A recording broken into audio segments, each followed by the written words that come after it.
Online real money gaming industry को बड़ा झटका लगा है। सरकार द्वारा प्रस्तावित ऑनलाइन गेमिंग विधेयक लोकसभा और राज्यसभा दोनों में पास हो चुका है। Shri Ashwini Vaishnaw to move that the bill be passed. Honorable Deputy Chairman, sir, I rise to move that the bill be passed. Motion moved that the bill be passed. The question is that the bill be passed. Those in favor will please say aye. Those against will please say no. I think the ayes have it, the ayes have it, the ayes have it. The bill is passed. जिसके बाद देश की दिग्गज fantasy gaming company dream 11 ने अपने मुख्य व्यवसाय को बंद करने की तैयारी शुरू कर दी है। सूत्रों के मुताबिक सरकार के इस नए कानून के बाद ड्रीम 11 अपने असली पैसे वाले गेम्स रियल मनी गेमिंग से पीछे हट रही है। इस प्लेटफॉर्म पर 28 करोड़ से ज्यादा यूजर्स रजिस्टर्ड हैं, जिन्हें अब भारी निराशा झेलनी पड़ सकती है। सरकार के नए गेमिंग बिल के तहत वास्तविक पैसों से खेले जाने वाले ऑनलाइन गेम्स पर सख्त नियंत्रण लगाया गया है।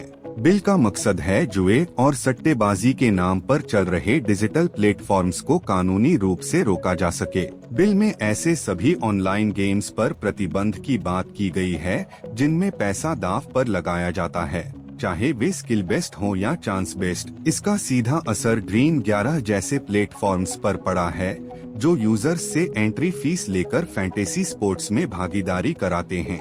हाल ही में नई दिल्ली पोस्ट की एक रिपोर्ट में ड्रीम 11 के बिजनेस मॉडल पर सवाल उठाए गए थे। रिपोर्ट में दावा किया गया था कि कैसे फैंटेसी गेमिंग के नाम पर लाखों युवा असल पैसों की बाजी लगाते हैं और यह मॉडल कई मामलों में जुए की कैटेगरी में आता है।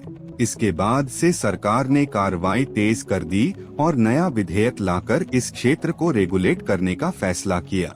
ड्रीम 11 ने फिलहाल आधिकारिक रूप से किसी शटडाउन की घोषणा नहीं की है, लेकिन आंतरिक सूत्रों का कहना है कि कंपनी अपने रियल मनी से जुड़े ऑपरेशंस को बंद करने की तैयारी कर रही है।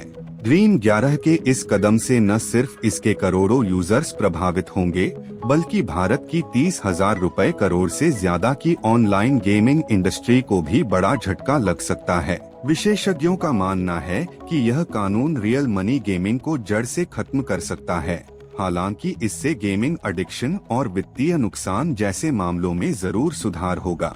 सरकार के इस कदम को जहां एक ओर युवाओं को जुए जैसी आदतों से बचाने की पहल माना जा रहा है, वहीं दूसरी ओर इससे जुड़े स्टार्टअप्स और कंपनियों के लिए यह नया संकट बनकर सामने आया है। ड्रीम 11 जैसी बड़ी कंपनी का पीछे हटना इस बात का संकेत है कि ऑनलाइन गेमिंग इंडस्ट्री के लिए अब खेल पहले जैसा नहीं रहेगा।